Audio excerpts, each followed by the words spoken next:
Assalamualaikum warahmatullahi wabarakatuh.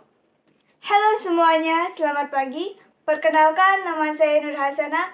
Saya adalah mahasiswa IAIN Syekh Nurjati Cirebon, Pendidikan Guru Madrasah Ibtidaiyah semester 4. Hari ini saya akan menyampaikan video mengenai kisah teladan Zainab binti Muhammad SAW.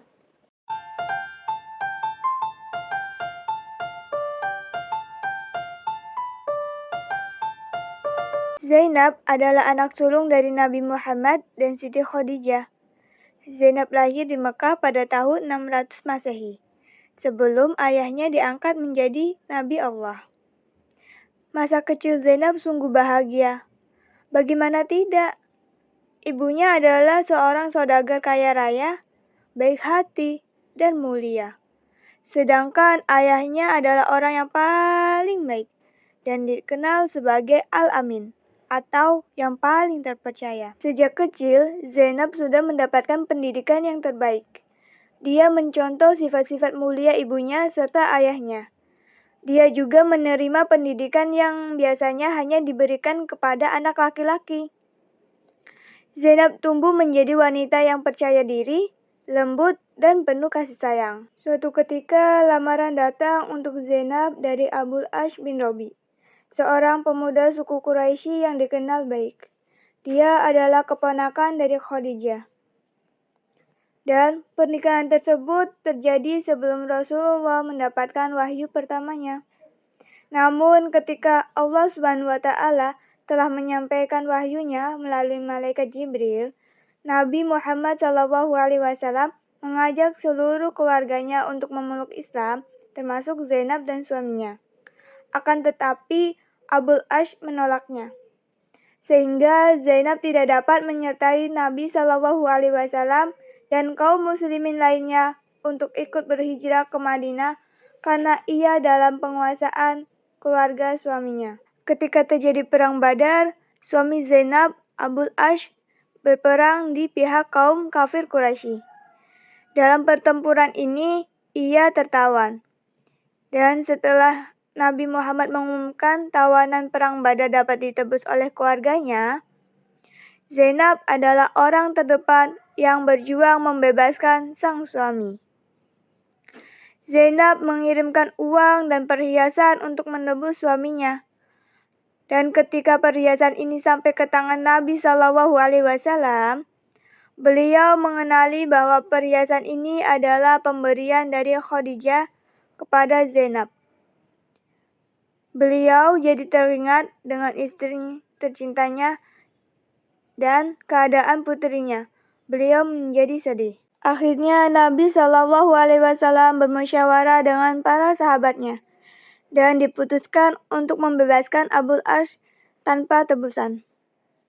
Uang dan perhiasan pun dikembalikan kepada Zainab.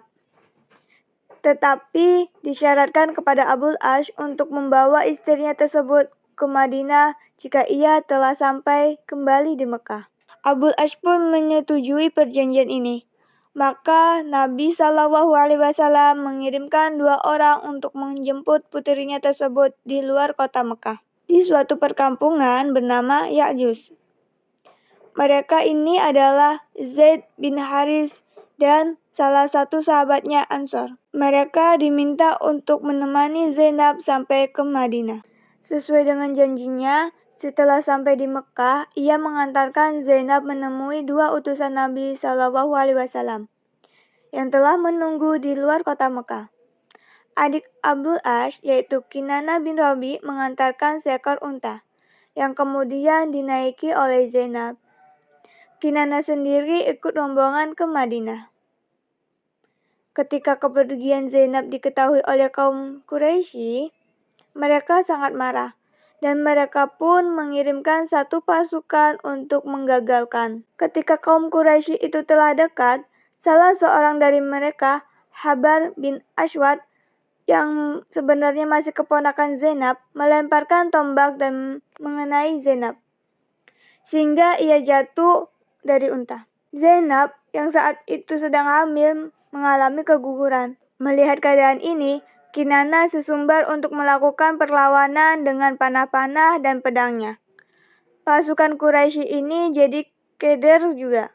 Mereka tahu benar keahlian Kinana dalam memanah dan kemampuannya memainkan pedang. Akhirnya, salah seorang anggota pasukan lainnya, Abu Sufyan, membujuk Kinana agar kembali dahulu ke Mekah. Dan setelah suasana tenang, 1-2 hari kemudian hendaknya ia membawa putri Nabi Shallallahu Alaihi Wasallam secara sembunyi-sembunyi ke Madinah. Usul ini pun diterima baik oleh Kinana. Zainab akhirnya berhasil hijrah ke Madinah dan diantar oleh Kinana. Tetapi dalam keadaan sakit parah akibat terkena tombak, yang mana dia jatuh dari unta dan mengalami keguguran. Ia terus menderita dengan luka-lukanya ini selama beberapa tahun, sampai akhirnya wafat pada tahun 8 Hijriah. Nabi Shallallahu Alaihi Wasallam sendiri yang menurunkan dan menguburkan jenazahnya dalam keadaan yang sangat sedih. Setelah selesai penguburan, tampak wajah Nabi Shallallahu Alaihi Wasallam berseri-seri, sehingga para sahabat pun menjadi keheranan dan menanyakan perubahan wajah beliau tersebut. Nabi Shallallahu Alaihi Wasallam berkata, "Saya sangat khawatir atas kelemahan Zainab, dan saya berdoa agar Allah meluaskan kuburnya dan membebaskan dari siksa kubur, dan Allah mengabulkan doaku." Suami Zainab, Abu Ash bin Rabi, datang ke Madinah pada tahun 6 atau 7 Hijriah, kemudian memeluk Islam. Nabi Shallallahu Alaihi Wasallam mengembalikan Zainab kepadanya karena sebelumnya mereka belum bercerai. Dan dari pernikahannya, ia mempunyai 2 orang anak, yaitu Ali bin Abul Ash dan Umamah binti Abul Ash.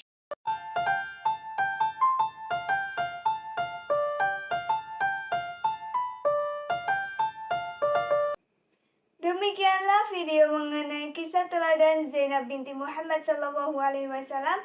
Terima kasih telah menonton. Semoga video yang bermanfaat, dan kurang lebihnya saya mohon maaf. Wassalamualaikum warahmatullahi wabarakatuh.